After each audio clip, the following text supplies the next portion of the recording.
Hi everyone again. Thank you for supporting me. Today we're gonna talk about Florence Nightingale. Florence Nightingale was English, but she was born in Italy. Her parents named her Florence after the city. Her family was rich, so Florence grew up with everything she wanted.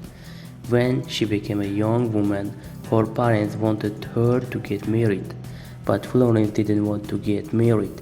She wanted to be a nurse. Her parents were angry. In those days, the hospitals were dirty places.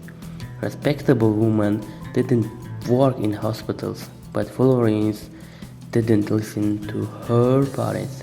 She studied to be a nurse.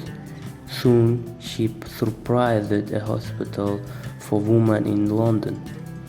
She was a great success. In 1954, there was a war. Many British soldiers were in a hospital in Turkey. The hospital needed help. Florence Nightingale volunteered to go to Turkey. She brought 38 nurses to help her. When she got there, 42% of the soldiers in the hospital were dying. The hospital was very dirty. She was not enough food, clothing for sick. Nightingale and her nurses started to clean and put the hospital in order. In just 1 month, only 2% of the soldiers were dying. Nightingale worked 2 hours a day. Every night she walked around the hospital with her lamp. She comforted the sick soldiers. The soldiers loved her. They called her Lady with Lamp. Her story was in the newspaper in England, and she became famous. Even Queen Victoria, the Queen of England, wanted to meet her.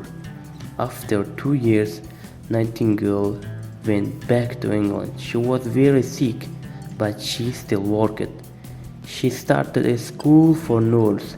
The school continues to this day.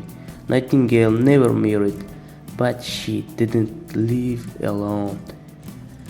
She had 16 cats. When she was 43, Nightingale became sick. She was in bed for the rest of her life. She continued to work to help others. She died at age 19. When remember the Florence Nightingale because she helped make nursing important professions that it is today. Thank you for watching. Don't forget to subscribe my channel. You are so respectable and welcomed people. Never stop to studying the past if you will define the future. Bye. Take care of yourself.